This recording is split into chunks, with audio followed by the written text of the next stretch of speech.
Você tá começando no Pokémon TCG agora, ou voltando depois de muito tempo, que é um resuminho de tudo que tá rolando no meta de 2 minutos de cada deck pra saber o que você pode jogar, como joga contra alguma coisa? Então esse vídeo aqui é pra você, vou resumir tudo aqui bem mastigadinho em 2, 3 minutos de cada deck.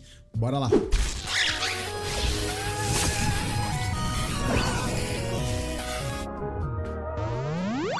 E aí, treinadores e treinadoras Pokémon, tudo certo com vocês? Pokémon 5.1 na área. Hoje, um conteúdo um pouco mais de jogo aqui. Vou fazer um resumo pra vocês de tudo que tá rolando no meta, pra facilitar de vocês escolherem com que jogar, ou então saber como jogar contra alguma coisa. Então, resuminho de cada um dos decks em 2, 3 minutinhos, mastigadinho, pra você sair daqui com um conhecimento básico do que tá rolando no meta. Então, ó, botando aqui na tela, a gente vai passar por todos os decks aqui do meta. Eu tô gravando isso alguns dias antes do Naik, então vai ter a mudança ali do que é válido ou não, mas eu vou passar por tudo aqui e vocês vão vendo com calma conforme a gente for falando. Então, para cada um desses decks que estão aqui na tela, eu vou responder algumas perguntas para vocês. Então, além de resumir como é que funciona o deck para vocês terem essa noção tal, eu vou falar se vale montar o deck no físico ou não, se tem um bom custo-benefício e se eu recomendo para iniciante cada um desses decks. Antes de começar, eu acho que tem uma pergunta que se responde igual para todos esses decks e que já vale falar aqui agora. Vale a pena eu jogar com ele na live? Cara, praticamente todos esses decks aqui vale a pena você montar para você brincar um pouco, jogar e tal. Então, ao menos que enquanto eu estiver falando aqui eu lembre de algum que eu falei assim, não, esse realmente não vale a pena. Cara, tudo aqui vale para você montar, brincar na live e tal, que você não vai gastar dinheiro para isso. Então, todos são decks que estão jogando de certa forma. Então, vale para você brincar, para você jogar ali. E tudo mais. Então vamos lá, vamos começar por cada um deles. Vou começar aqui pelo que está dominando agora em quantidade, que é o Charizard EX. Vou abrir uma lista aqui de exemplo para vocês.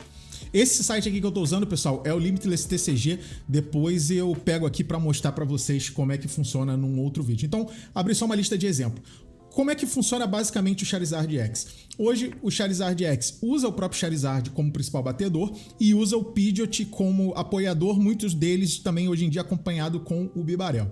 Então, basicamente funciona como? O Charizard, ele é uma carta que ele se energiza sozinho para bater e bate mais forte quanto mais prêmios o seu adversário comprou. Então, ele começa batendo 180 e para cada prêmio que o seu adversário comprou, ele dá mais 30 de dano. Então, é um bicho que vai escalando muito pro final. E quando você evolui pro Charizard, a habilidade dele deixa para você procurar até 3 energias de fogo no baralho, atachar nele e atachar em quem você quiser, na verdade, né? Colocar energia em quem você quiser. Então, ele geralmente funciona muito bem para botar 2 energias nele, mais um que tá no ativo para poder dar o retreat e atacar. Então, é um deck muito rápido, muito poderoso. Ele se auto-energiza e tudo mais. E usa sempre o Pidgeot ali como principal suporte. O Pidgeot, uma vez por turno, você pode procurar a carta que você quiser no baralho e botar na sua mão.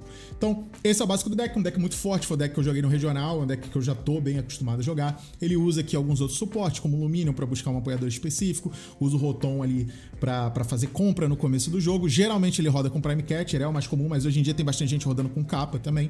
E usa muitas vezes, por exemplo, Professor Turo para poder recuperar um ali, usa a Cidade Perdida, não, na verdade nesse aqui não tá, mas usa, Cidade Perdida não tá rodando tanto, mas usa o Estádio Desmoronado para tirar o Rotom do jogo depois, para não ficar ali como um double prize mais barato, tanto o Rotom quanto o Luminion, e ele também usa o Charizard Radiante para fechar o jogo. Então, nas 3 perguntinhas lá, vale montar no físico? Cara, eu acho assim, se você já tiver alguma das cartas, eu acho que ainda vale. Ele é um deck que tá decaindo um pouco agora, ele vai continuar forte, vai continuar relevante, ele tá se adaptando um pouco, eu acho que ele tá passando num momento de adaptação, mas eu acho que ele ainda vai se achar bem no meta, ele não vai ser dominante como ele vinha sendo, já deu uma decaída razoável nas últimas semanas, mas ainda acho que vale montar. Eu não acho que vale você pagar ele inteiro no físico agora. Não, eu acho que teria investimentos melhores pelo mesmo dinheiro. Tem um bom custo-benefício? Tem. De certa forma tem. É um deck que performa, tal, então tem um bom custo-benefício. Recomendo para iniciante? Acho que sim. Acho que para iniciante é um deck razoável ali. Dá para jogar bem com ele. Então, beleza, falar do Charizard, vamos um pouco pro Lost Zone Box, né? Lost Zone Box você tem várias variantes dentro dele. Eu vou pegar aqui, ó, o do Christian Rodas, que ficou em segundo no Special Event de Bolonha, que rolou agora nesse final de semana, no final de semana que eu tô gravando esse vídeo. Então, o Lost Box, como é que ele funciona? O Lost Box, ele tem um set de cartas padrão, que é meio que uma engine já pré-definida, que é basicamente o Chorus, o Mirage Gate, a Conf, que tá aqui, e aí você muito provavelmente tem um Sableye e um Cramoran também, que é meio que a base ali. Então, como é que funciona? É um deck que você fica o tempo todo mandando algumas coisas pra zona perdida, e de acordo com a quantidade de coisas que estão na zona perdida, você pode habilitar novas coisas. Então, vou dar um exemplo. A base do deck é a Conf, que uma vez por turno você pode olhar as duas cartas do topo do seu baralho, escolher uma para ir para a zona perdida e outra para ir para sua mão. Então, no começo você fica fazendo, fica subindo e descendo várias Confs para ir enchendo a sua mão aqui. E conforme, por exemplo, você tem o Chorus Experiment aqui, experimento de Chorus, que você olha as 5 cartas do topo do seu baralho e bota 3 na sua mão e as outras 2 pra Lost Zone. E aí você começa a habilitar coisas como, por exemplo, o Cramoran, que a partir do momento que você tem 4 cartas na zona perdida, na Lost Zone, você pode atacar de graça com essa carta. Ou então coisas como o Mirage Gate, né? O Portão da Miragem, que se você tiver 7 ou mais cartas, você só pode usar o Portão da Miragem se você tiver 7 ou mais cartas na sua Lost Zone, e aí você procura por 2 energias básicas diferentes no seu baralho, de tipos diferentes, e pode colocar em 2 Pokémon qualquer que você queira. Então é bem comum você ter o Greninja Radiante. Você pode usar o Mirage Gate aqui pra colocar no Greninja Radiante, atacar com ele e tudo mais. E o pessoal costuma completar o deck com outras coisas. Então hoje é bem comum você ter um Iron Hands, o Horimun, né, o Luestrondo, de vez em quando aparece, de vez em quando não.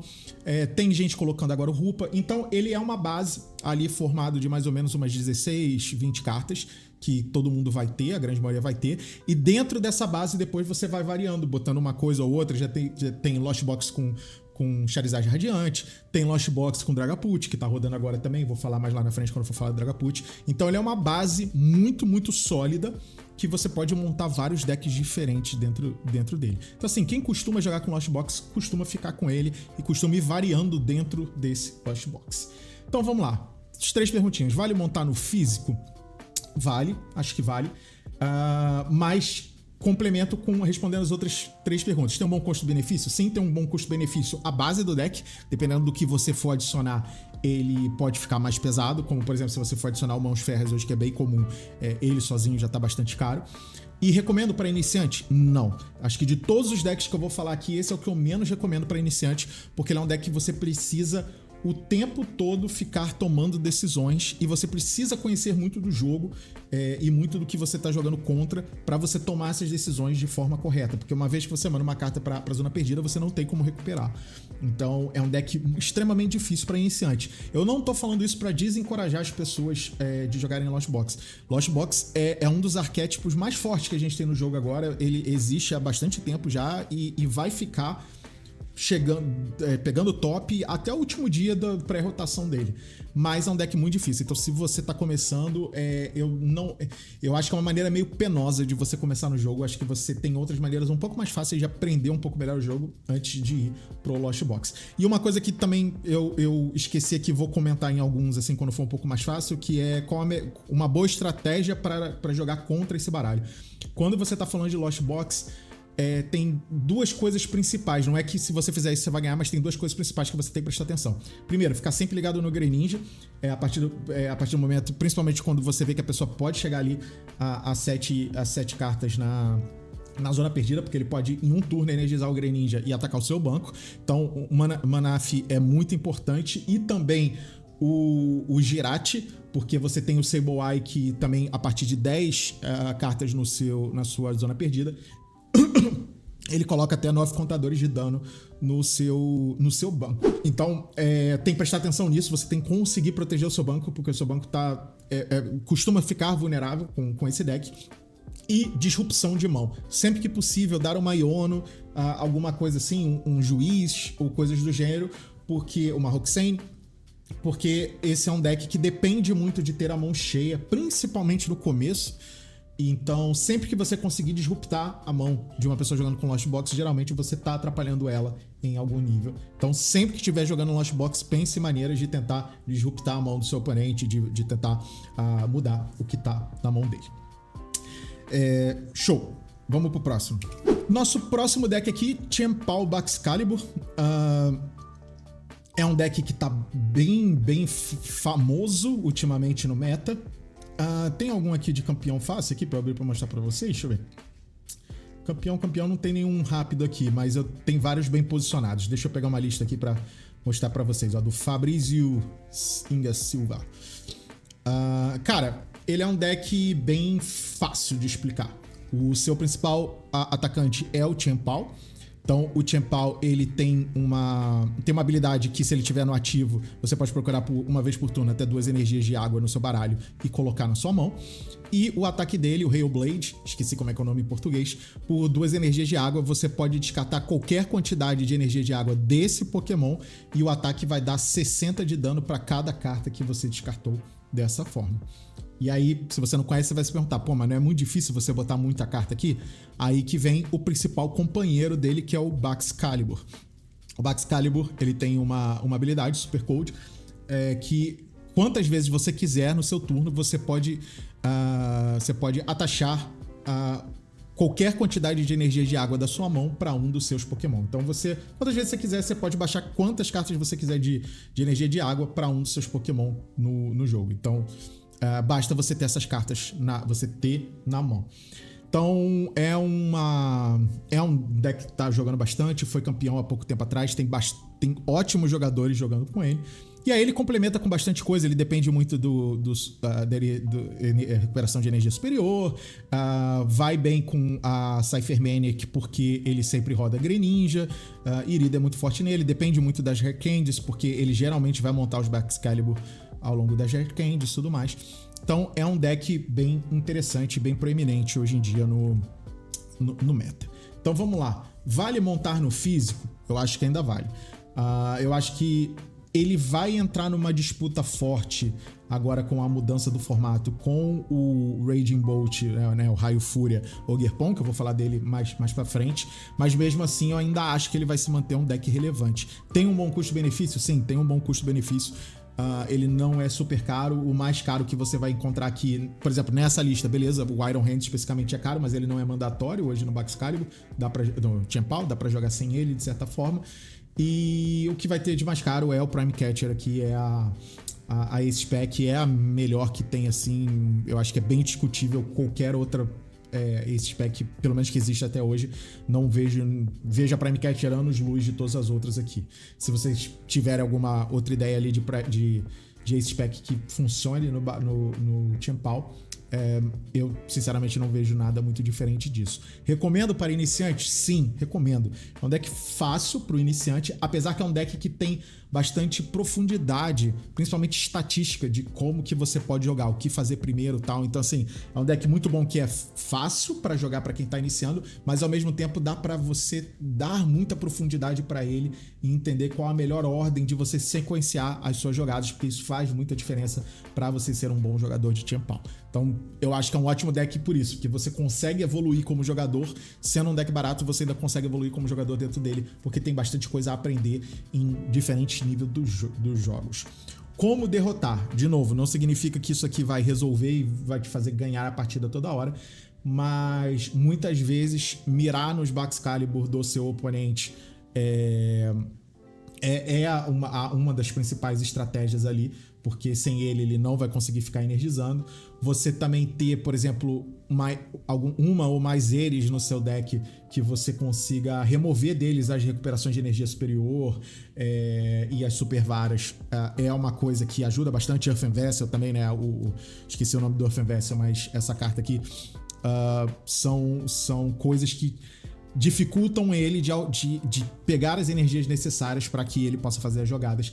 Então, é um deck que, no geral, não vale tanto a pena você bater no Chien-Pao em si. Não vale tanto a pena, provavelmente, bater nas coisas que estão na frente. Geralmente, você tá procurando as coisas que estão mais atrás ali. Um Baxcalibur que tá no banco e tudo mais. Principalmente se ele já não tiver um outro Frigibax no banco para montar. Ou então tem gente que monta 2 Baxcalibur junto. Isso, às vezes, dependendo contra o que você tá jogando, é muito perigoso. Então, você tem... geralmente você tá buscando as coisas que estão no entorno do Chien-Pao e não o Chien-Pao em si, mas não tá necessariamente errado você dar o nocaute no Chien-Pao também. Show, feito o resumo aqui. vamos para o próximo. Lugia. Ai, Lugia. É um deckzinho que eu não gosto de jogar contra, me dá muita raiva. Um deckzinho bem forte. Então, como é que funciona o Lugia basicamente? Você basicamente quer sempre abrir o jogo com o Lugia, né? Porque você quer montar o seu Lugia V-Astro, entre aspas, o mais rápido possível. E a maneira base que ele funciona é, você vai utilizar o Arqueops para poder energizar os seus Tintinos que estão aqui e bater com seus Tintinos. Vou explicar com calma qual que é a jogada básica aqui dele, que é o que você espera fazer todo jogo quando você está jogando de Lugia. Então, qual que é a linha básica que você precisa fazer? Abrir de Lugia e o mais rápido possível descartar 2 Arqueops pro descarte mesmo. Por quê? Quem joga de Lugia, o Arqueops ele é um estágio 2 e o pessoal não joga com o Arken e a pré-evolução lá que eu não me lembro. Então, assim, eles não vão montar o Arqueops da maneira certa, digamos assim, passando pelos estágios ou usando uma Rare Candy.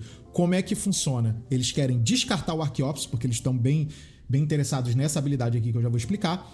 E com o V-Astro do Lugia, que você pode pegar 2 pokémons incolores que não tem uma caixa de regra da sua pilha de descarte e botar em jogo. Com o descarte com o Lugia V-Astro, eles querem trazer esses Arqueops pro campo. Então a jogada básica que eles querem fazer, por exemplo, é no primeiro turno abrir com o Lugia V, já botar ele no jogo, pegar uma Ultra Ball, com essa Ultra Ball descartar 2 Arqueops e puxar o Lugia V-Astro. Essa aqui é a jogada básica que todo jogador de Lugia adora fazer no primeiro turno e tenta fazer no primeiro turno.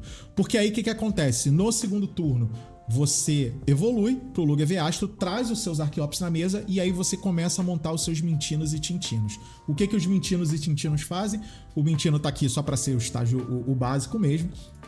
E aí o estágio 1, que é o Tintino, ele tem o Special Roll, né? O rolamento especial, acho que é em português. Que por 2 energias incolores, esse ataque dá 70 de dano para cada energia especial atachada a esse Pokémon. E como é que eles vão atachar essas energias especiais? Usando a habilidade do Arqueops. Uma vez durante seu turno, você pode procurar o seu deck por até 2 energias especiais e colocar ele em um dos seus Pokémon. Então, você consegue, por turno, colocar até 4 energias no Tintino usando a habilidade do Arqueops e mais uma quinta se você baixar da sua mão, o que te coloca ali na casa dos 350 de dano todo turno com o Tintino, isso para um single prize. Então é um deck que eu falo assim, quando ele consegue fazer o primeiro e segundo turno da maneira que ele quer, sem você conseguir punir de volta, esse deck praticamente entra no piloto automático e é muito difícil você parar ele.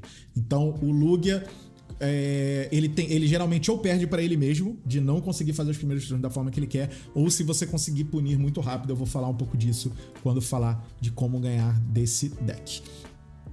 E você pode ver, o deck é basicamente composto só de energias especiais. E agora, esse aqui ainda é no formato antigo, né? Com o novo formato de Máscaras do Crepúsculo que tá chegando aí, ele fica ainda mais forte porque ele tem uma spec ainda melhor que o Prime Catcher, que é a energia não é a Neo Superior, é a outra aqui, peraí que tá na minha cara aqui, eu tô pegando aqui, energia legado, tá aqui ó, tá. Energia legado, o Pokémon na qual ela tá ligado dá um prêmio a menos, como é nocauteado. Então você pode botar no Lugia, por exemplo, pra ele só dar um prize se alguém nocautear ele, ou você pode até botar no Tintino pra ele não dar nenhum prize se for nocauteado, mas o Tintino é uma coisa que quem tá jogando contra sempre tem que lidar com ele, porque ele tá dando muito dano. Então não é um Pokémon que você pode deixar de boa na mesa sem nocautear, só porque ele não tá te dando prêmio. Então, respondendo as 4 perguntinhas, vale montar no físico? Cara, eu acho que vale. Não é um deck muito caro, o mais caro aqui vai ser o próprio Lugia em si, mas não é nada de outro mundo, pra ser sincero, principalmente se você já tiver o Lugia. Tem um bom custo-benefício? Eu acho que tem sim um bom custo-benefício. Esse deck tem uma tendência de performar muito bem nos próximos meses aqui no nosso meta. No Japão ele tá indo muito bem e provavelmente ele não teria porque também não ir super bem aqui no na MD3, tirando a questão da sua própria consistência. Mas mesmo assim eu acho que é um bom custo-benefício. Recomenda para iniciante? Cara, eu acho que é um deck ok para iniciante se você conseguir lidar com a frustração de vez em quando não conseguir fazer as jogadas que precisam ser feitas no primeiro turno ali, e aí dificilmente você consegue voltar para o jogo numa situação dessa. E como derrotar? Cara, talvez eu seja uma das piores pessoas pra falar disso, porque eu dou muito azar jogando contra a Lugia. Sempre que eu jogo contra a Lugia, o cara consegue fazer o primeiro e o segundo turno praticamente perfeito que você precisa, e aí é muito difícil depois você conseguir retornar na partida. Mas algumas estratégias. A primária é você focar os Archeops, porque uma vez que você tira um ou os dois Archeops, dificilmente ele tem como voltar o Archeops pro campo, porque é um poder V-Astro que ele usa, então ele não pode usar novamente. Tem um Lugia ou outro rodando Silene para tentar voltar numa situação dessa, mas é muito difícil. Uma vez retirado os Archeops, se você consegue retirá-lo cedo, fica muito difícil depois do Lugia jogar, se ele ainda não energizou os Tintinos dele e tudo mais, e aí é praticamente uma avenida aberta ali pra você ganhar o jogo. Mas ele é um Pokémon de 150 de vida, é muito difícil você lidar com ele de forma eficiente, a não ser que você agressive muito rápido desde o começo e consiga focar os Archeops. Uma vez que tá montado, fica sempre a dúvida se você tem que... Você geralmente quer lidar com os Tintinos, porque é a coisa que tá na sua cara te batendo, mas você sempre tem a opção também de tentar um nocaute no Lugia. Se você tiver uma hit KO ali com no Lugia, são 2 prêmios que podem te ajudar ali na prize race ali, né? Na corrida dos prêmios. Só tome cuidado, porque ele sempre roda uma energia nebulosa, né? A Misty Energy, que pode, se você tá usando ali um raio fúria, não, desculpa, um Estrondo, ele não vai deixar, ele vai negar o seu nocaute e tudo mais, então tome cuidado de como você tá tentando dar os seus nocautes aqui, uma hit KO no Lugia e tudo mais, e também preste atenção que tem Gift Energy, dependendo do que você tá fazendo, você pode até conseguir o nocaute, mas você pode voltar a encher a mão dele. E encher a mão do Lugia não é algo necessariamente ruim, porque o Archeops, ele depende de procurar as energias no baralho, no deck. Então, se ele tiver com muita energia na mão, ele não consegue usar o Archeops. É meio que o contrário do Baxcalibur ali.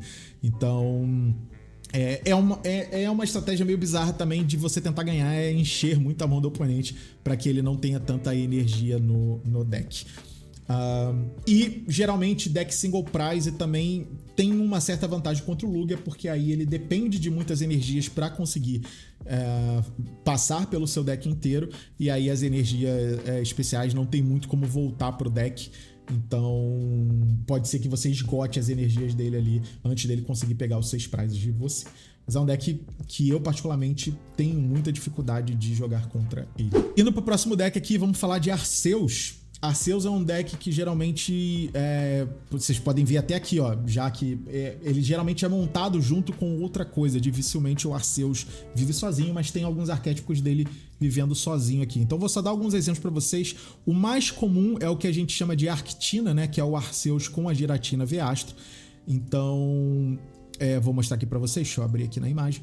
Então ele é um deck bem basiquinho, onde você vai ter basicamente o Arceus e a Giratina para bater. Às vezes você pode ter aqui um Folhas Férreas, alguma coisa para complementar, mas você basicamente está buscando só aqui usar o Arceus e a Giratina para bater. Como é que funciona cada um dos dois? O Arceus, ele tem a habilidade dele aqui, ele bate 200 com 3 energias, então geralmente você vai usar uma energia turbo dupla aqui, então você vai bater na verdade 180, mas é legal porque você pode acelerar 3 energias do seu baralho para outro Pokémon V que esteja no seu banco, então ele pode acelerar as energias da Giratina, por exemplo, se precisar do Giratina. Então você usa muito ele para fazer setup, e o V-Astro dele, durante o seu turno, você pode procurar no seu deck por até 2 cartas e botar na sua mão.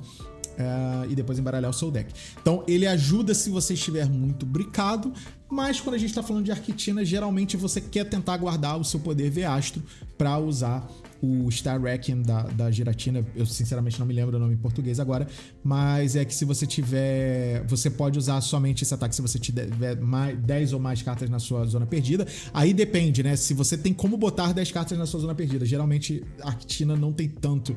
Por exemplo, esse aqui você só tem um Lost City para botar na zona perdida, ou Lost Vacuum. Dificilmente você vai chegar a 10. Então, por exemplo, no Arctina aqui, especificamente nesse deck, você provavelmente vai usar o V-Astro do Arceus. Dificilmente você vai conseguir usar da Giratina. Mas a Giratina mesmo assim tem um ataque muito, muito forte, que você dá 280 de dano e bota 2 energias na sua Lost Zone. Então, às vezes, se você não precisou usar o V-Astro no Arceus, pode ser que numa segunda Giratina você até tenha o suficiente para poder usar o Star Requiem, mas razoavelmente difícil de chegar nisso aqui, a não ser que você use um Chorus, que, por exemplo, aqui você não tá usando e tudo mais. Então, nesse caso aqui, dificilmente você conseguiria.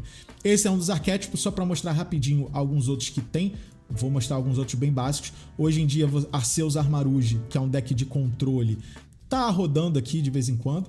Então ele usa o Arceus da mesma forma e usa o Armarouge, que tem essa habilidade aqui. Se o seu Pokémon tiver com HP cheio, ele toma 80 de dano a menos dos ataques do oponente. Então ele fica aqui bem forte. E aí você vai usando a Delphox e o Heatran aqui pra complementar tudo mais. Então é um deck de controle aí. Você pode ver que tem Aere e tudo mais, que ajuda um pouquinho. Eu não tenho super experiência aqui com Arceus Armarouge. E também um outro aqui que eu já joguei bastante com ele. Deixa eu abrir aqui, ó. Provavelmente esse do Stefano é o que eu tô procurando, que é o Arceus Controle. Nossa, isso aqui é uma loucura. Eu não sei nem o que é isso aqui. Um Arceus Box, isso aqui. Deixa eu ver se eu acho o Arceus Controle aqui. Só pra explicar um pouquinho, vou pegar alguns aqui pra ver se algum deles é o Arceus Controle com que eu já joguei. Achei aqui, ó. Esse é um bom exemplo, por exemplo, do Arceus Controle, bem próximo do que eu tava jogando. Então você tem o Arceus ali, de certa forma, como seu principal batedor do jogo. Você tem um Charizard Radiante pra poder fejar, uma Fluttermane pra de vez em quando travar o jogo e tudo mais. Mas você usa bastante isso aqui, ó. Você usa bastante ele pra tentar descartar a carta da mão do seu oponente. Muito Judge pra fazer o seu oponente também ficar com uma mão menor. E usa a capa para deixar o seu Arceus mais forte, para você também ficar usando o Sharon Scare e o backup de Rosiane para voltar a capa e tudo mais. Então é um deck que fica tentando controlar o jogo e ir minando aos poucos o seu oponente para ele ficar sem opção. Então ele é um controle que bate, que é um arquétipo que tem tido algum sucesso ultimamente no meta. Um controle que não ganha só por decaute ou só por travar totalmente o jogo, dar um stall total no jogo. Você tenta controlar um pouco o jogo, mas ao mesmo tempo você vai batendo aos poucos no seu oponente para poder manter você comprar prizes no final das contas. Então esse é um outro arquétipo aqui do Arceus que tá rolando. Então, vou sair aqui. Respondendo às perguntas. Vale montar no físico?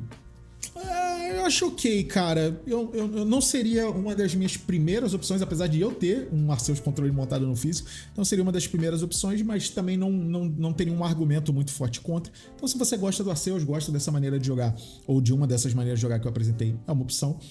Tem um bom custo-benefício. Dependendo de qual versão você for montar, tem. O Arceus não é super caro, então dá pra montar. Você tem até a box do treinador que vem um Arceus V e um V-Astro lá se você quiser também. Então ele tem um custo-benefício ok. Recomendo para iniciantes, aí vai depender muito da build que você for fazer, mas de maneira geral não vejo muitos problemas. Só tomar um pouco cuidado com o controle, porque controle requer que você entenda um pouco melhor do jogo, do que pode acontecer, mas tá longe de ser tão difícil como uma Lost Box. E como derrotar? Aí, cara, sinceramente vai variar muito de acordo com a variante que você tá jogando. Então, se você tá jogando com Arctina, por exemplo, aí vai depender do momento do jogo. Você pode focar os Arceus para tentar evitar dele energizar a Giratina, ou se a Giratina já estiver no banco, for uma ameaça ali, você pode focar na Giratina para evitar que ela te bata ali forte, como ela costuma bater. E aí os outros, se for o Armarouge, não tenho muita experiência, mas provavelmente focar no Armarouge ali um pouco para tirar aquela proteção e tudo mais, e por aí vai. Então, como é um deck que varia muito, dificilmente também vai ter uma estratégia única ali para você poder lidar com ele. Vamos pro próximo aqui agora, Pidgeot Control, cara, que tem tido bastante sucesso nos últimos campeonatos. Você pode ver aqui, ó, ótimas colocações, 5º, 7º, 11º, 1º, 5º, 6º. Se abrir aqui vai ter o azul com ele em primeiro também, ó, cadê o... Foi Pidgeot Control que o azul ganhou? Foi, né? Não foi? Por algum motivo não tá aparecendo aqui agora. Mas vou pegar aqui, por exemplo, o Lucas Xing, que ganhou o Regional de Los Angeles com o Pidgeot Control agora há pouco. Então, como o próprio nome diz, o Pidgeot Control é um deck de controle, né? O que é um deck de controle? É um deck que tenta controlar o jogo para o jogo funcionar da maneira que ele quer. Então, ele tenta dominar tanto a mesa dele quanto a do seu oponente. Isso é um resumo do que seria um deck de controle. E ele usa o Pidgeot para, de certa forma, sempre ter as cartas certas no momento certo. E tem aqui alguns atacantes, alguns miladores e por aí vai. Vou falar aqui rapidamente dele aqui. Então você pode ver que é um deck que ele é muito horizontal. Ele tem muitas opções, justamente por ter o Pidgeot, ele tem uma ou duas de cada carta, porque de certa forma ele vai poder buscar cada uma dessas cartas no momento específico que ele precisar. Então ele só tem um Torton, só tem um Boss, só tem... Aqui no caso ele tem 3 Counter Catcher, porque geralmente ele vai estar atrás no Prize Race ali, na corrida pelos prêmios, então ele pode usar bastante. Então ele é um deck que tenta cobrir bastante opções. Então o Pidgeot Control ele também tem diversas variantes, mas o básico dele é ter o Pidgeot, geralmente tem um TU ali também, ele costuma ser necessário. Tem uma Wild muitas vezes para prender a algum bicho no ativo, costuma ter o Mímico também para travar alguns jogos em específico. E ele vai ter várias cartinhas chatas ali que vão ficar te enchendo o saco, te atrapalhando de jogar. No fim, o que ele quer é isso, é te atrapalhar de jogar. E muitas vezes vai usar a Penny aqui também para reciclar o seu Pokémon. O que Penny faz? Você pega um Pokémon básico e todas as cartas atreladas a ele e volta para sua mão. Então quando você começar a querer focar o Pidgeot e tudo mais, ele provavelmente vai voltar esse Pidgeot para sua mão, para a mão dele, e vai montar um outro ali. E ele não precisa também de tantos trainers, porque ele tem o Regieleki aqui que ele pode usar para voltar um trainer de volta, tudo mais. Então é um deck que, como o próprio nome diz, ele tenta controlar ali. O TU, que eu comentei que é bem comum, ele tá ali pra milar o deck que a gente fala, né? Ele usa bastante esse primeiro ataque aqui, que é descartar as 2 cartas do topo do deck do oponente, porque geralmente quando um oponente que sabe jogar contra controle vai jogar, o que ele vai tentar fazer é jogar um jogo muito lento, sem dar muitas opções pro controle na mesa de coisas pra ele ficar trocando, pra ficar prendendo no ativo e tudo mais. Só que aí a maneira que o controle costuma responder a isso é botar um TU na frente e começar a tirar a carta do deck que nem maluco, pra forçar a pessoa a acelerar o jogo dele e ele não perder por decaut ou não acabar descartando alguma carta que seja muito importante pra ele. Então vamos lá, vale montar no físico? Vale. Eu acho que vale bastante. É um deck que tem uma base definida, mas que você pode trabalhar bastante mudando uma coisa ou outra dentro dele. Eu acho que ele tá aí, vai ficar durante um bom tempo. Fora que o próprio Pidgeot, ele hoje em dia vai funcionar no Zard, vai funcionar no Dragapult. Então, se você cansar, por exemplo, de jogar de controle, você consegue pivotar para algumas outras coisas, se você quiser. Tem um bom custo-benefício? Sim, tem um bom custo-benefício, não é muito caro. Nesse caso aqui, por exemplo, esse especificamente que a gente tá olhando, ele vai ser um deck um pouco mais caro, porque ele usa o Pidgeot, beleza? Que tem um preço carinho ali, deve estar hoje em dia em torno de 80, 90 reais. Ele tem o Charizard, que também hoje você vai achar no mínimo por 40 reais. Tem o Charizard Radiante, que é caro também, cerca de 90. Tem o Entei, que é caro também. Então, essa lista especificamente que a gente está olhando, ela é um pouquinho mais cara, mas você tem versões um pouquinho mais baratas dele ali. Recomendo para iniciante? Não recomendo. Qualquer deck de controle requer que um iniciante entenda bastante sobre o jogo. Então, não acho que é a melhor maneira de um iniciante começar no TCG como deck de controle, porque para você jogar de forma efetiva com ele, você tem que entender muito bem o que tá rolando do outro lado e tudo mais. Como derrotar? Aí vai variar muito, assim. Geralmente o que você não quer é que ele faça o setup da mesa da maneira que ele queira. Então você tem que ser agressivo no início, enquanto ele ainda não conseguiu montar o setup, mas ao mesmo tempo você tem que evitar de encher muito o seu banco, porque aí geralmente é tudo que o controle quer. O controle vai ficar tentando prender no ativo, de maneira geral, o Pokémon que você não quer usar, e ele vai tentar ficar descartando o que você quer usar e tudo mais. Então você tem que tomar cuidado também para não abrir uma mesa muito grande. Então assim, não existe uma estratégia super bem definida de como lidar com o controle. É mais sobre o que evitar de você fazer do que o contrário, que é sobre quais ações específicas tomar. Seria mais quais ações você não tomar. Então, de certa forma, evita encher o banco com coisa desnecessária. Porque o que você tem que ter em mente esse deck dificilmente vai te atacar. Ele tem um Charizard aqui no final para tentar fechar o jogo, tem um Entei ali para tentar acelerar um pouco, mas ele raramente vai tentar te atacar pro nocaute. Então você não precisa ficar enchendo o banco para responder a nocautes e tudo mais. Ele raramente vai comprar prizes ali, só em um caso ou outro específico. E também, pessoal, se vocês não concordarem com alguma coisa aqui da análise que eu tô fazendo e tudo mais, pode deixar aí no comentário, complementa aí. Eu tô longe de ser um jogador super experiente, então deixem aí o seu comentário, complementem aí o que eu tô falando, me corrijam em alguma coisa que eu tiver errado também, e aproveita e já deixa o like, se inscreve aí, comenta, porque é um vídeo que dá trabalho aqui pra fazer. Eu tô comentando deck por deck, vai ser um vídeo longo, mas que tô aqui pra ajudar vocês. Próximo, mais um deck de controle aqui, um deck que muita gente odeia, que é o Snorlax Tal. Ah, foi com esse que o Azul ganhou, né? Foi Snorlax Tal, não foi o... Aqui, ó. Aqui, ó, Azul Garcia. Não foi com o Pidgeot Control, não, viajei. O Pidgeot Control ele jogou no campeonato anterior e não ganhou. Então o Snorlax Tal, ele tem uma ideia um pouco similar à do Pidgeot Control, mas basicamente o que ele vai tentar fazer é botar o Snorlax na frente. O Snorlax tem uma habilidade que, enquanto ele tiver no Pokémon, ele for Pokémon ativo, o seu oponente não pode recuar. E ele vai tentar sempre colocar na frente algum Pokémon que seja inútil para você de estar como atacante. Então ele vai usar muito Counter Cat, você pode ver aqui que ele tem 4 e tudo mais. E mesmo que você consiga botar um Pokémon para atacar no ativo, usando um Switch Kart que seja, ele, ao menos que você dê um Hit KO no Snorlax, ele geralmente vai usar bastante também aqui. Cadê? A Penny, aqui ó, tava procurando o Penny na verdade, né, pra voltar o Snorlax pra mão, e aí ele já vai fazer um setup de um segundo Snorlax ali e tudo mais. Então é muito difícil responder a ele. É um deck que geralmente as pessoas odeiam jogar contra, porque é um deck que não deixa você jogar. Você pode ver que ele só tem 2 energias, então ele não tem a menor pretensão de te atacar ou te causar dano e tudo mais. Ele só quer que você perca por paciência ou por deckout.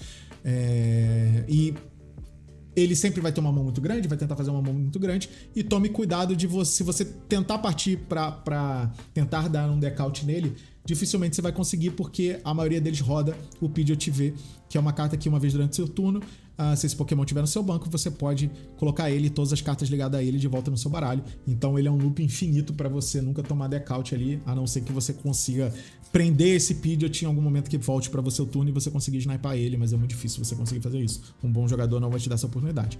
E aí ele vai ficar spamando aqui ele para ficar descartando o item da sua mão, vai ficar spamando convite da Erika para pegar Pokémons que estão na sua mão e trazer para o jogo. E prender eles no ativo. Então a melhor, como eu estava falando aqui, a melhor maneira de você jogar contra o controle é não criar um banco muito grande, mas aí você vai ter o convite da Erika ali que vai te atrapalhar e vai forçar os seus Pokémon. No novo formato que tá chegando aí agora também de Mágica Crepúsculo, você tem a Flauta, que procura Pokémon no seu deck para botar em jogo também, e o convite da Erika, ele ainda traz pro ativo, né? Ele não só tira da sua mão, como traz pro ativo, o que já meio que prende ele ali, e você consegue prender com os Snorlax da maneira que quer, e do mesmo jeito você tem um Tio ali pra milar o deck, se a pessoa estiver fazendo um jogo mais lento, e aí você obrigá-la a acelerar. Então é um deck que vai tentar te ganhar esgotando a sua paciência, esgotando os seus recursos do seu deck, e é bem difícil, bem chato jogar contra ele. Então vamos lá, vale montar no físico? Vale, é um deck barato, é um deck que é muito efetivo, e justamente para as pessoas não gostarem tanto de jogar contra ele, não se faz tanta tech contra ele, porque já sabe que é uma partida chata. Então muita gente já prefere simplesmente não jogar esse jogo, essa partida contra Snorlax, com CD ou alguma coisa assim. Então é um deck que vale a pena você ter. Tem um bom custo-benefício, já comentei, tem sim. Recomendo para iniciantes. Cara, eu não gosto de recomendar controle para iniciante, pelo bem da nossa comunidade, e também porque, como eu já disse, controle você tem que saber exatamente, tem que saber também como que o seu oponente joga, com mais profundidade.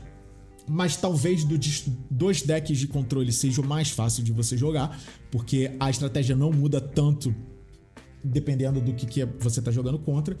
E como derrotar, cara, um pouco do que eu já falei aqui no Pidgeot Control. Não faça uma mesa muito grande, jogue um jogo lento, não vá para estourar o seu oponente, porque dificilmente você vai conseguir. Então é um jogo bem diferente. Você, por exemplo, Pokémon que você não consegue atacar, geralmente você quer mandar para baixo do seu baralho, então você não quer ficar com eles na mão para evitar um convite da Erika. Então sempre que possível, fica pegando esses Pokémon, botando na sua mão e dá uma Iono depois para jogar para baixo do seu baralho. Então ele requer um nível de... Assim, sempre que você jogar contra controle, principalmente o Snorlax Control, você tem que jogar muito diferente do que você costuma jogar todas as outras partidas. Então eu recomendo você dar uma estudada em pessoas jogando contra Snorlax Control com o seu deck específico. Por exemplo, Charizard joga de uma maneira totalmente diferente.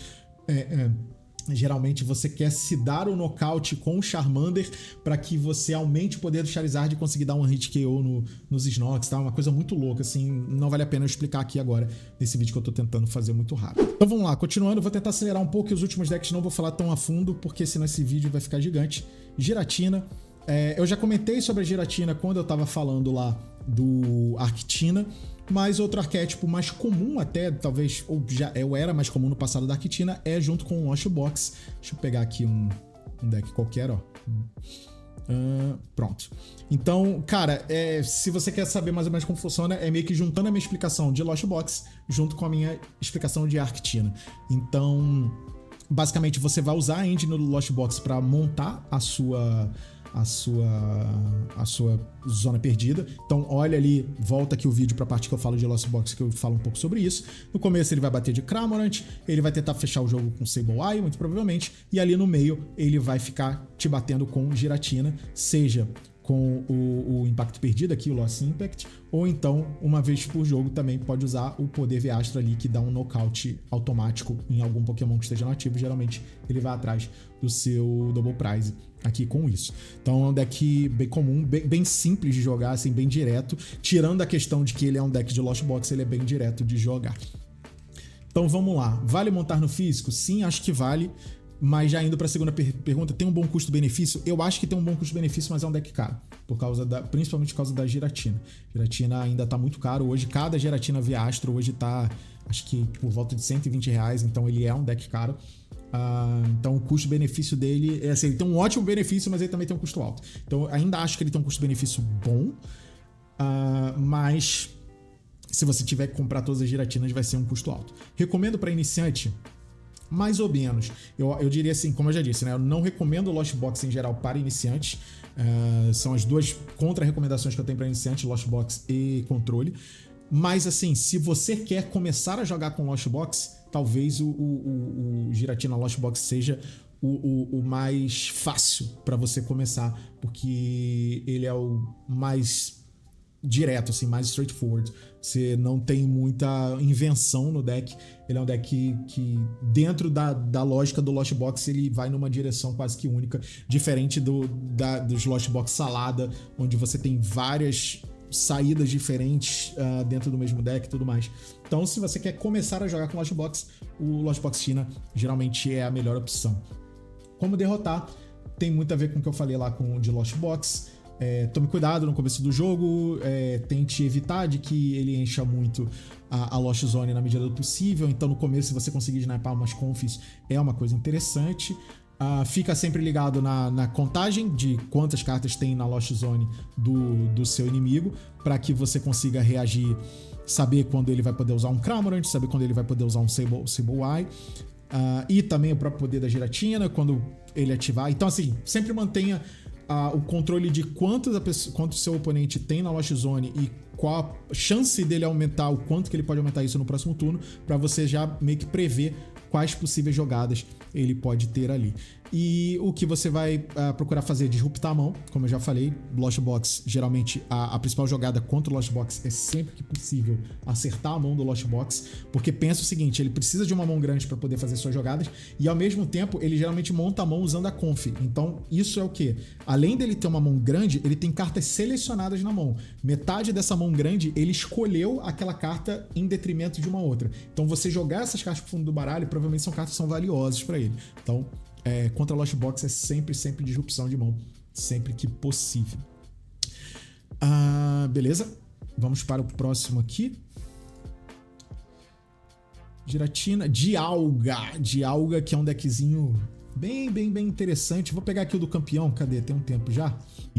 Andrew Hendrick ganhou o regional de Indianápolis com o deck de Dialga. Cara, é um deck muito direto, assim. Como é que funciona o básico do deck aqui? Você vai usar o seu Metang e o seu Dialga, basicamente. Usar Mazenta aqui no momento específico que eu já vou explicar. Então, qual que é o Metang? O Metang, ele tem uma habilidade, uma vez durante seu turno, você olha as 4 cartas do topo do seu baralho e você pega qualquer energia de metal que você encontrar ali e você pode colocar no seu Pokémon, né?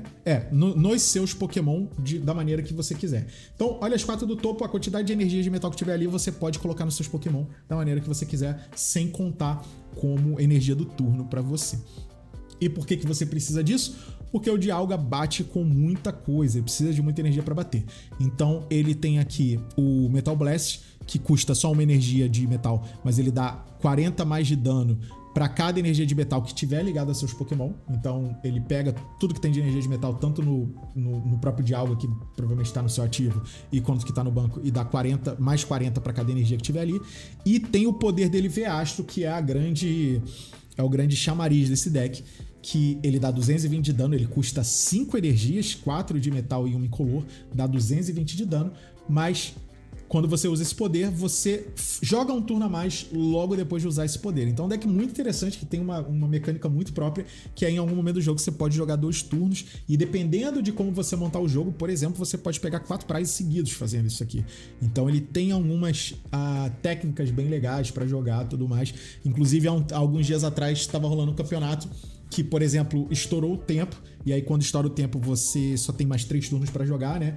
Um jogador joga 2 turnos e outro jogador só joga 1. E aí era uma menina, não vou me lembrar o nome dela agora, mas ela ia ser o turno 2. Ela tava jogando contra o Isaiah, se eu não me engano. E aí, pra ela negar um turno pro Isaiah, ela usou o poder V-Astro depois que o tempo estourou. Então ela teve 2 turnos seguidos, então ela acabou dando um turno só pro Isaiah, quando ele teria 2 originalmente, e se não fosse isso, ele teria ganho o jogo. Então dá até pra você usar de umas maneiras meio bizarras, assim, pra negar um turno pro oponente quando você já tá com no contador de 3 turnos, por exemplo.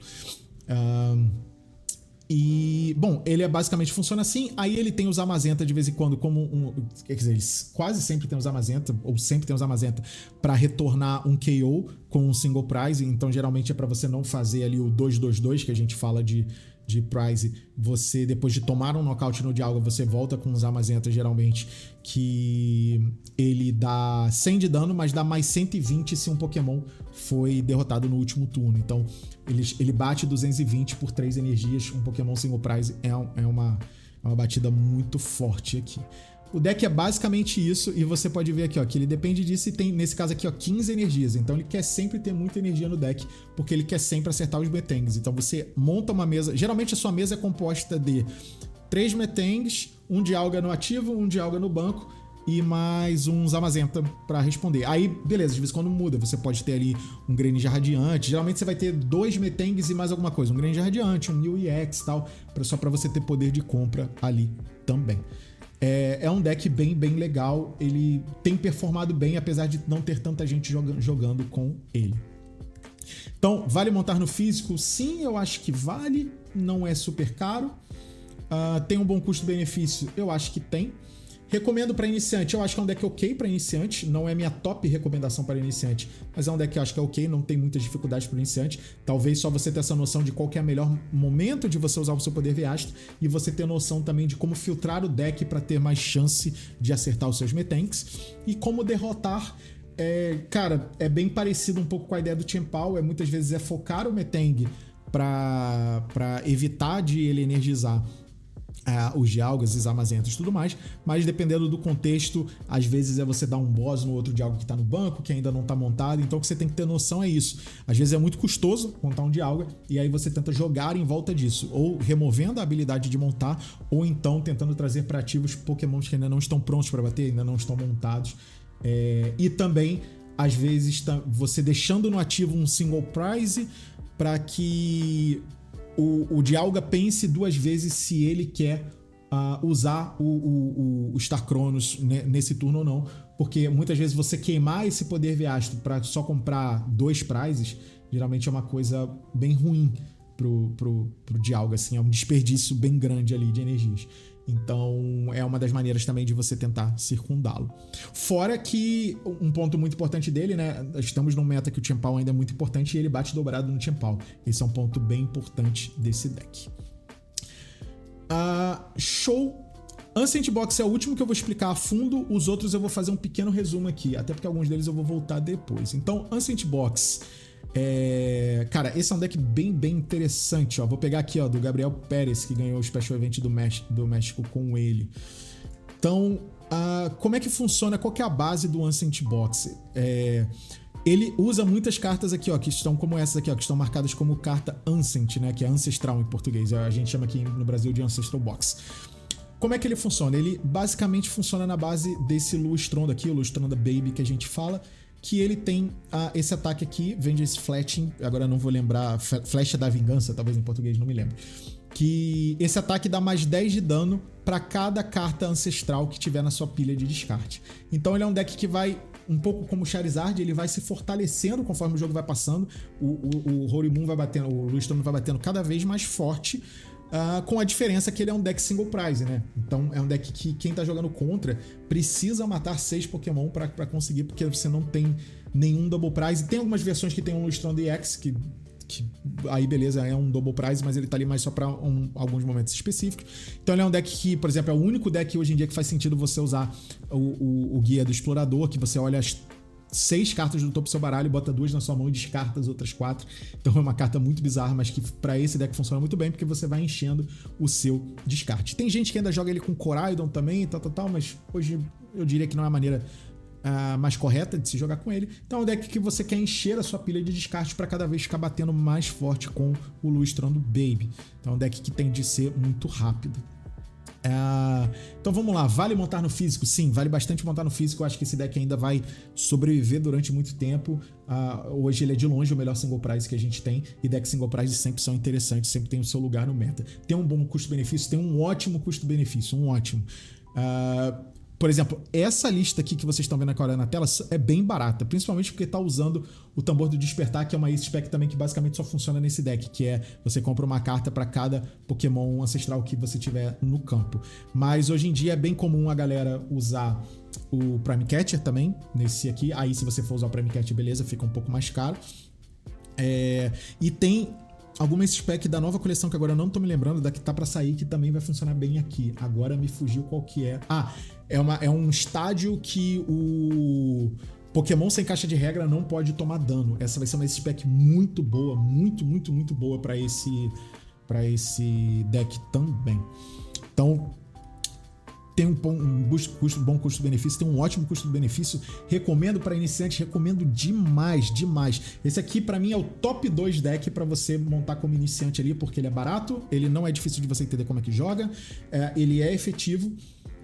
Ele só não é top 1, porque eu vou comentar aqui agora, é uma questão específica de mercado que eu vou comentar daqui a pouco aqui, mas assim, se você não sabe por onde começar, isso aqui é um ótimo deck para você começar, porque ele é muito barato, muito fácil de jogar, bastante efetivo, bastante decks têm dificuldade contra ele. Como derrotar? Aí eu vou falar a minha experiência pessoal. Quando eu vejo que eu tô jogando contra Luistrondo, é acelerar ao máximo o jogo possível, começar a dar nocaute o mais rápido possível, porque o Luistrondo simplesmente fica muito forte no final, e aí se você tá empatado no prize no final, você dificilmente vai ganhar dele, porque aí ele sempre vai estar te dando nocaute em uma hit KO, né, que a gente chama, né, um nocaute em um ataque, e você vai estar voltando em nocaute em um ataque também, mas você geralmente vai estar dando 2 prizes pra ele e ele só tá te dando 1. Então, quando eu vejo que eu tô jogando contra Horii, contra Ancestral Box, né? O que eu faço é acelerar o máximo possível o jogo para começar a dar nocaute nos Horii o mais rápido possível. Então, seja bastante agressivo em cima dos Horii para evitar que eles sejam energizados, para evitar que eles batam, para evitar que tenha muito descarte e tudo mais. Então, para mim, a maneira que eu costumo jogar contra Ancestral Box é com agressividade. Então é o inverso ali do controle, o mais agressivo possível, focando sempre que possível nos Horii ali, desfazendo energizações que o seu oponente fez. Então, só reforçando, pra mim ele é top 2 decks pra você montar se você é um iniciante. Cara, eu vou falar muito rápido aqui agora dos outros. Future Box é um deck que vale montar, só que o custo-benefício dele é péssimo, porque ele depende do Mãos Férreas. E tá muito caro o Mãos Férreas, mas é um ótimo deck. Ele perdeu bastante força quando o Charizard subiu, mas agora ele tá ganhando força novamente. Inclusive ganhou um campeonato agora nesse final de semana, no momento que eu tô gravando. Então é um deck que eu sempre gostei muito, é um deck muito rápido. Então se você gosta de jogar com deck turbo, que a gente fala, né, que é muito rápido, cara, esse é o seu deck, Future Box, mas muito caro pra montar, muito caro. Então testa ele na live, vê se você gosta e tal, e se você for investir, cara, você vai ter que fazer um investimento bem alto. Talvez um dos decks mais caros que existam hoje, bem fora da realidade do que costuma ser um deck de Pokémon, assim. Hoje você gastaria provavelmente uns R$800 se você fosse montar esse deck do zero. E dificilmente deck de Pokémon chega nesses valores. Então, eu mesmo só não montei por causa disso, porque eu não tenho nenhum Mãos Férreas e adoraria jogar com esse deck. Acho ele muito interessante, bem no meu estilo de jogo, mas não consigo. Gardevoir eu vou comentar ali na frente. Lustron e EX, hoje ele tem jogado mais como apoiador em outros ali, mas o Lustron, o ataque principal dele é um ataque que você dá nocaute no campeão ativo do seu oponente e toma 200 de dano no Holy Moon. Ele tem 230, então geralmente ele fica com 30 de dano. Se ele tiver com pingente, ele fica com 290, fica com 90 ali. Então, mas hoje em dia ele tá sendo utilizado mais como um Pokémon a mais, por exemplo, num Lost Box ou então num Ancestral Box que eu comentei aqui e tudo mais. Goldengo, cara, é um deck que mora no meu coração, porque foi o primeiro deck sério que eu comecei a jogar. Montei ele no físico, jogava com ele na live. É um deck de descarte de carta. Ele bate 50 vezes de dano para cada energia que você descarta da sua mão. Então ele funciona um pouco como o Baxcalibur, o Chien-Pao. Só que em vez de você ter que descartar a carta que tá no Pokémon, você descarta as cartas da sua mão e dá menos dano também, porque é vezes 50 ao invés do vezes 60. São só 10, mas faz diferença conforme você vai multiplicando. Infelizmente é um deck que já, assim, é bem rogue, que a gente fala, né? Ele só vai ali comendo um pouco pelos cantos, então a tendência dele pra mim, ainda mais com o Raio Fúria, que eu vou explicar daqui a pouco, a tendência dele é sumir, eu acho. Então, pro meu pesar, hoje é um deck que eu acho que não vale muito a pena, mas é um deck que eu acho muito legal, muito interessante, porque a habilidade dele de comprar carta e tudo mais, ele é um deck um pouco mais autocontido comparado ao Chien-Pao. Bate dobrado também no próprio Chien-Pao, porque ele é um deck de metal, assim como o de Aula. Mas, infelizmente, eu acho que é um deck que tá decaindo, então... Por mais que eu goste muito dele, eu tenho ele no físico, eu não recomendaria agora você montar, porque também não é super barato, não é muito caro também, mas não é super barato. Eu acho que é desperdício de dinheiro. Pro mesmo estilo de deck, descartar cartas para dar...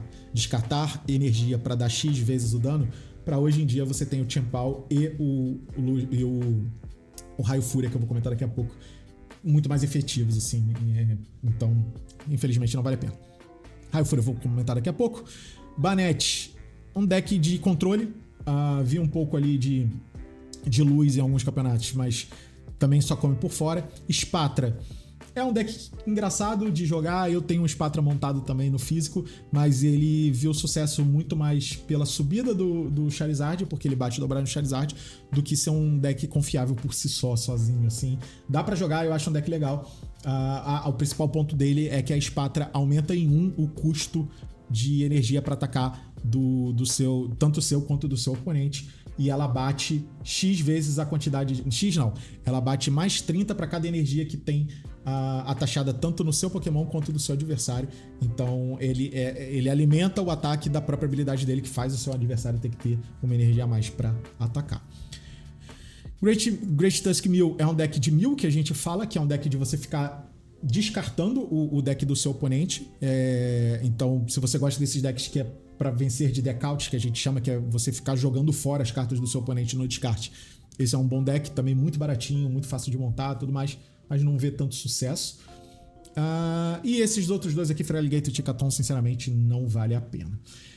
Pra gente continuar aqui, que esse vídeo já tá gigantesco, eu vou comentar aqui rapidamente do que está por vir agora. Então, esses aqui são os resultados do online agora, porque no momento que eu tô gravando isso, faltam 3 dias pro Naik, que é o primeiro campeonato que vai ter valendo o Máscaras do Crepúsculo, mas aqui tem algumas coisas que eu gostaria de comentar rapidamente pra vocês, que é o deck, vou até abrir aqui, ó, do Raging Bolt com Ogerpon, Gardevoir, Dragapult e Greninja. Cadê Greninja? E Greninja.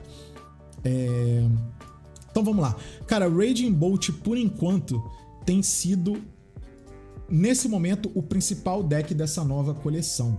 É um deck muito forte que bate naquele esquema X vezes a quantidade de energia que você descarta. Eu tô jogando com ele, eu já montei ele no físico também, muito porque meu filho gosta bastante do Pokémon, do Raio Fúria. Então eu tô dando uma chance pra esse deck. Como é que ele funciona? Você basicamente tem essas duas engines aqui. Você tem o Raio Fúria, que é o seu principal batedor. Ele, por uma energia elétrica e uma energia de lutadora, você descarta qualquer quantidade de energia básica de todos os seus Pokémon. Então pode ser qualquer Pokémon, tanto da ativa quanto do banco. E você dá 70 de dano pra cada energia que você descartou dessa forma. E como é que você coloca bastante energia em jogo? Com o Ogerpon Máscara Turquesa, que ele tem essa habilidade aqui, a dança turquesa, deve ser assim em português, eu devo ter ele aqui em português, tenho aquele aqui, deixa eu ver, é o dança turquesa, acertei. Uma vez durante seu turno, você pode colocar uma energia de grama nesse Pokémon e comprar uma carta. Então você enche o seu banco com energias, com Ogerpons, então geralmente você vai ter 2 ou 3 desse Ogerpon no seu banco. Então todo turno você consegue botar muita energia em jogo, então é o One Hit KO um turno após o outro. Então é um deck muito rápido, que bate muito forte. Com a jogada certa no primeiro turno você consegue dar 280 de dano. É uma coisa muito, muito, muito forte. E ele depende bastante também deixa eu puxar aqui a decklist, da vitalidade da Professora Arca, que acelera 2 energias que estão no seu descarte para Pokémon ancestral no seu banco. Então pro Raging Bolt você compra 3 cartas dessa forma. Então você se utiliza bastante dessa carta aqui. Cara, é um deck muito simples, muito rápido, muito efetivo. Vale montar no físico? Eu acho que vale. Só toma cuidado com o hype de começo de coleção. Sempre acontece esses hype de começo de coleção. O próprio Raio Fúria, no começo da coleção anterior, que é a coleção original dele, que é o Forças Temporais, ele teve um hype e depois o pessoal viu que era um deck que não performava tão bem. Agora ele parece estar performando bem. Tem um bom custo-benefício? Tem, mas é a mesma coisa que eu falei um pouco ali do outro. Ele tem um custo alto e tem um benefício alto, pelo menos no que a gente viu até agora. Recomendo para iniciantes? Recomendo. Acho um bom deck para iniciantes se você tiver o dinheiro para comprar ele. Como derrotar? Aí, cara, eu não vou entrar nesse detalhe agora porque tá muito cedo no meta para falar sobre como derrotar esses novos arquétipos agora. Então, vou me excluir de fazer esse comentário aqui. Mas, deck recomendado. Vamos pro próximo aqui. Gardevoir, cara. Esse deck aqui... O pessoal já declarou a morte da Gardevoir diversas vezes e ela volta cada vez mais forte, cara. Como é que funciona basicamente a Gardevoir? Da maneira que ela está funcionando hoje, né? Porque ela se mudou bastante do pré-rotação para esse momento de agora. Como é que funciona basicamente a Gardevoir hoje? Você vai usar suas Kirlias para ficar comprando carta durante o jogo. Então, você descarta uma carta da sua mão e compra outras 2 cartas. Então, você vai ficar usando a Kirlia para filtrar o seu deck. Você vai ficar usando a habilidade da Gardevoir, que é durante seu turno, quantas vezes você quiser, você pode pegar uma energia do seu descarte e colocar em um dos seus Pokémons e colocar 2 contadores de dano nele. E você quer fazer isso porque todos os Pokémon que ela usa ali pra atacar, ou praticamente todos, eles tiram proveito de estarem com contadores de dano. Então, por exemplo, você tem o Drifloon, que ele vai dar 30 de dano pra cada contador de dano que botar nele. Então, assim, sem ele estar bufado com nada, ele consegue tomar até 60 de dano. Então, 60 vezes 3, 180. Então, ele consegue dar 180 de dano, single prize. Então, ele tira proveito de estar com dano. A Cresselia, ela te ajuda a mover contador de dano do seu Pokémon pro Pokémon do seu oponente. Então, você bota dano na sua mesa botando as energias, mas você joga pro outro lado. O Monkidori, que é a nova carta, faz a mesma coisa. Você tem a Screamtail, cara, carta chata essa aqui, cara. Caldabrado, 2 também. Esse ataque dá 20 de dano a um dos Pokémons do seu oponente para cada contador de dano que tiver nela. É um Snipe. Ela consegue dar um Snipe no banco. E você tem cartas aqui para buffar, para deixar o Pokémon mais forte. Nesse caso aqui, por exemplo, tá rodando Carimbo, mas tem muita gente que roda, por exemplo, a capa para deixar o Pokémon mais forte e conseguir, ou Bravery Charm, por exemplo, sempre vai ter também para conseguir dar ainda mais dano dessa forma, ou seja, colocar mais dano no seu Pokémon e, consequentemente, dar mais dano do outro lado da mesa. Cara, um deck muito, muito forte. Eu acho que ele vai ter muito sucesso no nosso formato atual. Eu, sinceramente, acho isso. A gente já tinha decretado a morte dele pela segunda vez e eu acho que ele voltou muito, muito bem, muito forte. Vale montar no físico? Vale demais, demais pelo ponto que eu vou falar agora. Custo-benefício.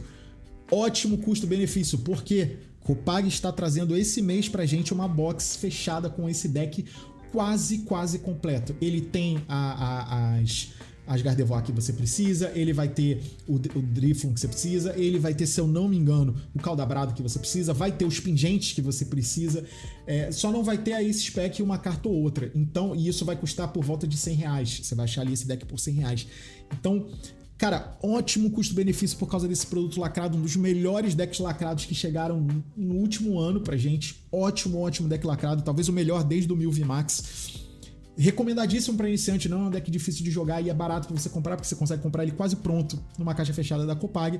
Vale muito montar no físico, como derrotar não vou comentar. Então aqui, top 1 recomendações para mim. Você tá começando agora no TCG, cara, esse pra mim é o melhor deck pra você montar, porque se você estiver vendo isso agora em junho/julho de 2024, cara, você vai achar o produto lacrado daqui a pouco quase completo, com poucas modificações que você precisa fazer, e um deck que eu particularmente acho que vai jogar muito bem. Opinião envelhece muito mal na internet, mas eu realmente acredito que esse deck vai ver muito jogo e vai jogar muito bem. Eu vou montar com certeza, e eu vou trazer um vídeo especial aqui pra vocês sobre esse deck, tanto com a versão que vem na caixa, quanto com algumas modificações que eu recomendo nessa versão. E aí eu vou tentar trazer também um precinho especial aqui, se vocês quiserem comprar, tá? Então aguardem que assim que lançar, eu vou trazer um vídeo especial sobre esse deck aqui. Dragapult, que todo mundo tava achando que ia ser o terror dessa nova coleção, ia dominar, ia ser o novo Zard e tudo mais. Tava achando, tem muita gente que ainda acha, não vou falar que tá errado, que tá certo e tal. Ele só não veio, pelo menos por enquanto no ocidente, tão forte quanto a gente esperava no começo. Nair que tá chegando aí, pode mudar a nossa opinião, mas hoje o Dragapult, ele é... assim, ele é uma grande ameaça, ele vai jogar, sem dúvida nenhuma, mas ele só não tá tão onipresente como a gente achou no início que ele estaria. Qual que é a base do Dragapult? É esse segundo ataque dele aqui, você dá 200 de dano no Pokémon ativo e coloca mais 6 marcadores de dano da maneira que você quiser no banco do seu oponente. E hoje a única maneira de você defender desses marcadores de dano é com Rabisca. É a única forma hoje de você se defender desse ataque secundário aqui do Dragapult. E hoje em dia ele tem basicamente 3 modelos diferentes que ele tá rodando. Então você tem o Dragapult com o Pidgeot, que é esse aqui que a gente tá jogando. É basicamente a base que a gente usava pro Charizard aplicada ao Dragapult, botando o Dragapult no lugar do Charizard, com uma ou outra modificação ali. Você tem o Dragapult com Lost Box, que também parece que tá performando razoavelmente bem. E você tem um terceiro que era o que inicialmente todo mundo achava que era o mais forte, mas eu particularmente agora acho que é o menos forte, que é o Dragapult com Chato, que você usa o Chato para acelerar a energia e comprar com o Dragapult. Não tá se mostrando muito efetivo, pelo menos na minha opinião, até agora. Mas, mais uma vez, Nair que tá chegando aí, a gente vai começar a entender um pouco melhor qual a melhor forma desse Dragapult rodar. Um deck muito forte, muito interessante e com certeza vai ver bastante jogo nesse formato. Vale montar no físico? Eu acho que vale.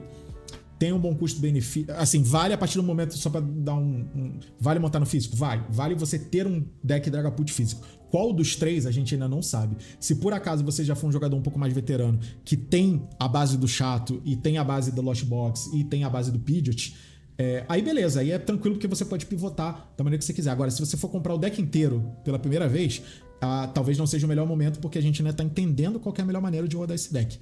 Tem um bom custo-benefício? Mais ou menos. O Dragapult tá muito caro agora, tá caindo o preço. Acho que no momento que eu tô gravando ele deve estar em torno de R$90. Então, dependendo de... Por exemplo, se você for montar com o Pidgeot, fica caro. Mas se você for montar com Chato, já não é um deck tão caro assim. Então é um custo-benefício ok. Eu acho que é um deck que vai jogar, só que a gente ainda não sabe exatamente o formato ideal para esse deck. Recomenda para iniciante? Cara, acho que é um deck ok para iniciante. Não vejo muitos problemas. É um deck que funciona meio que por si só. E não vou comentar como derrotar, né? Mas eu recomendo, cara. É um deck que eu recomendo. Também tem um montado no físico, por acaso, agora. Só para vocês terem ideia, quais são os 4 decks que eu vou deixar montado agora no meu físico? O Dragapult, o Raging Bolt, Raio Fúria, né? Que eu já comentei. A Gardevoir, que eu comentei agora há pouco. E eu tenho 2 deckzinhos meme também que eu vou deixar montado ali. Quem sabe um dia eu trago aqui no canal, que é um deckzinho de Kingdra e um deckzinho de Hisui. Um dia, quem sabe, eu trago aqui no canal. São 5, na verdade, são 5 decks que eu vou tentar deixar montado. Eu nem tenho shield pra tudo isso, mas beleza. E por último aqui, o último que eu queria comentar, o Greninja, que também é um deck que eu adoraria montar, mas ele não tá performando tão bem agora. Cara, vou tentar pegar uma build aqui, ó. Esse aqui ficou em segundo, beleza. Foi um campeonato pequeno, mas ficou em segundo. Cara, Greninja. O Greninja é mais um deck que a gente ainda tá tentando entender como que ele se encaixa. Por exemplo, esse aqui já é diferente do que a gente tava vendo. A gente tava vendo muito Greninja junto com Froslas. Esse aqui já é um Greninja com uma base de Pidgeot, mas não tem Palkia. É um Greninja Pidgeot aqui, de certa forma. Eu nem tinha parado pra ver essa lista. Mas o Greninja é uma carta autocontida, né? Ele é a estrela principal, pelo menos por enquanto, dos decks que a gente montou dele. Ele tem um Pokémon estágio 2 para uma energia de água. Ele dá 170 de dano e você procura no seu deck por qualquer carta que você queira e coloca na sua mão.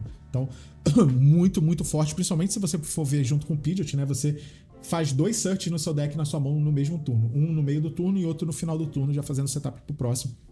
Então, um deck muito forte. E ele tem aqui o Mirror's Barrage, não sei o nome em português, que por uma de água e 2 incolor, você descarta 2 energias desse Pokémon e esse ataque dá 120 de dano em 2 Pokémons do banco do seu oponente. Então, como sempre, o Greninja vindo com uma estrelinha Snipe, muito interessante. Só um detalhe que vale comentar, no momento que eu tô gravando esse vídeo ainda está bugado lá no TCG Live, então só para que todo mundo saiba a regra e entender se é um Pokémon que vale a pena você ter ou não.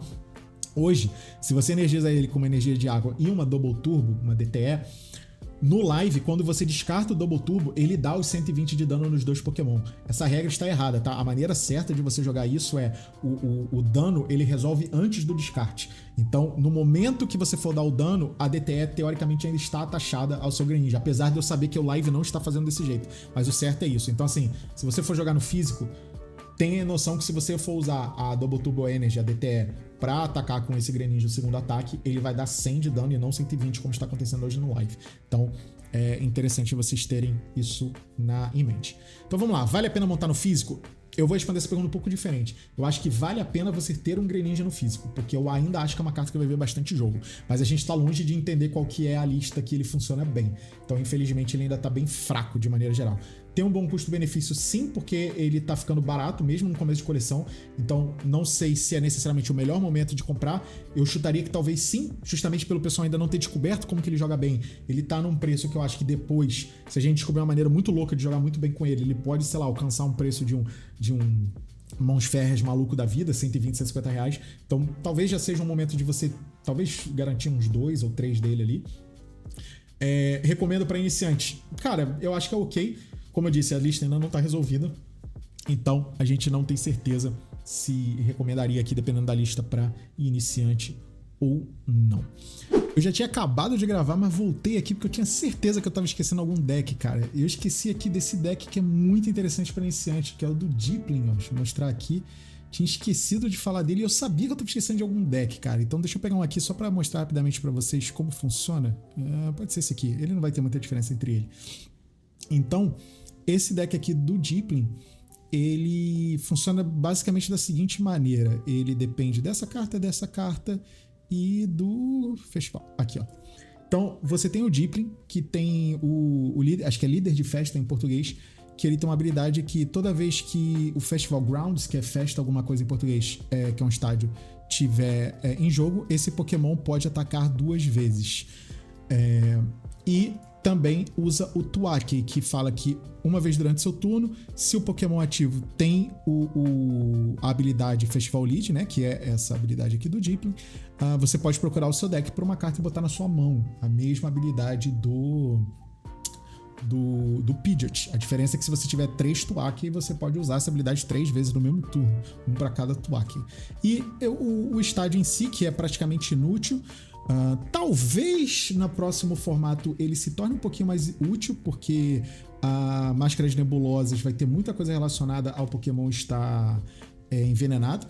Então, o estádio protege você de todas as condições especiais. Então, o deck ele é um deck single price que ele funciona basicamente em volta do Deepling aqui. Tem gente que roda o Goldeen também, como tá esse aqui, que tem a mesma habilidade, mas você ataca 2 vezes e o Deepling dá 20 vezes a quantidade de Pokémon que tá tanto no seu banco quanto no banco... Não, desculpa, 20 vezes a quantidade de Pokémons no seu banco. Então você pode dar até 100 2 vezes, 200, dá 200 de dano.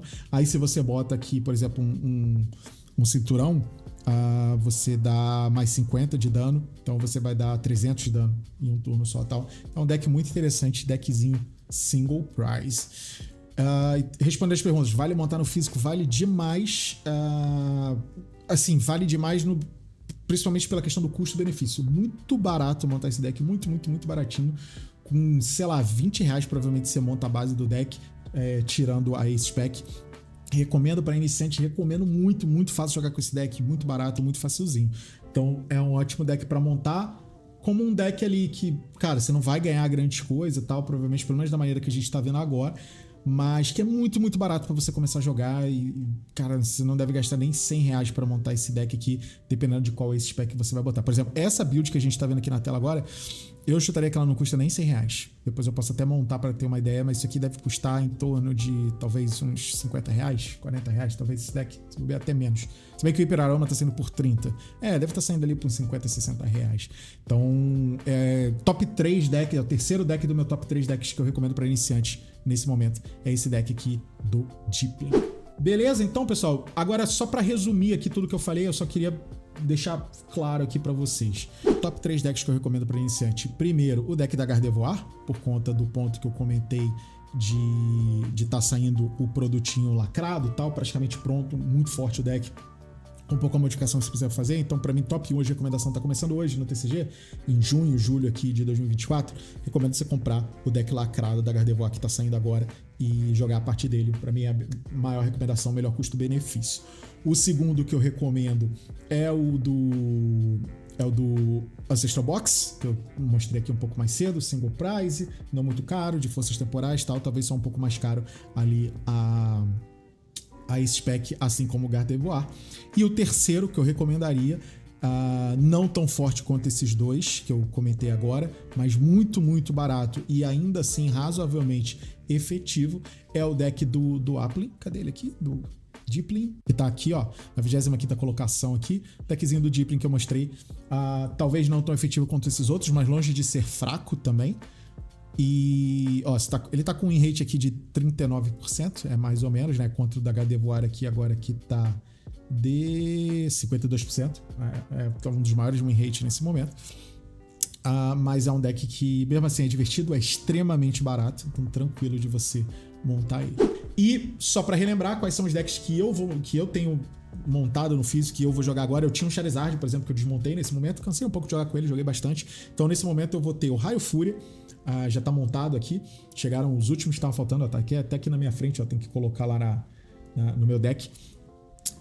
Vou montar o Gardevoir quando sair a box, eu ainda não tenho praticamente nada de Gardevoir. Eu já tenho montado aqui também o Dragapult, basicamente, mas a gente ainda tem que entender a lista, como é que vai ficar. E tem 2 deckzinhos mesmo que eu vou montar. E é isso, são os 5 que eu vou ter, né? Gardevoir, Dragapult, Raging Bolt e o deckzinho meme é o que eu pretendo por enquanto montar aqui. Mas o Greninja também é um que mora muito no meu coração, eu queria, assim... E Blissey também, cara. Blissey, eu gostei bastante da ideia do deck da Blissey, mas infelizmente, principalmente se a gente for pra um meta de muito Raging Bolt, que dá uma hit KO, aí a Blissey não se cria. Então, se o meta for mais pro lado do Dragapult e talvez de um Greninja e tal, a Blissey pode voltar forte, então pode ser um deck bem interessante de montar. E eu gostei bastante de jogar com ele, mas infelizmente em metas que tem Chien-Pao e Raging Bolt e até Charizard, que dá muito one hit KO, aí a Blissey não vê jogo nenhum, infelizmente. Ou até com a própria Gardevoir, que muitas vezes vai conseguir dar one hit KO também. Beleza, pessoal? Então, cara, esse vídeo dá muito trabalho. Tô gravando aqui há 1h20 já. Então, se vocês gostaram desse conteúdo, se vocês querem mais sobre isso, cara, deixa o seu like aqui, ajuda a gente, deixa seu comentário. Me fala agora eu vou entrar em detalhes, né? Vou fazer vídeos mostrando como jogar com os decks. Me fala qual deck você preferia que eu falasse primeiro, que eu explicasse primeiro aqui, fizesse um vídeo pra vocês. Aí eu faço um vídeo um pouco mais detalhado, explicando como o deck funciona, mostrando algumas partidas e tudo mais. Deixa aí pra eu saber o que vocês gostaram, o que vocês gostariam de ver. Beleza? Espero vocês aqui no próximo vídeo e valeu!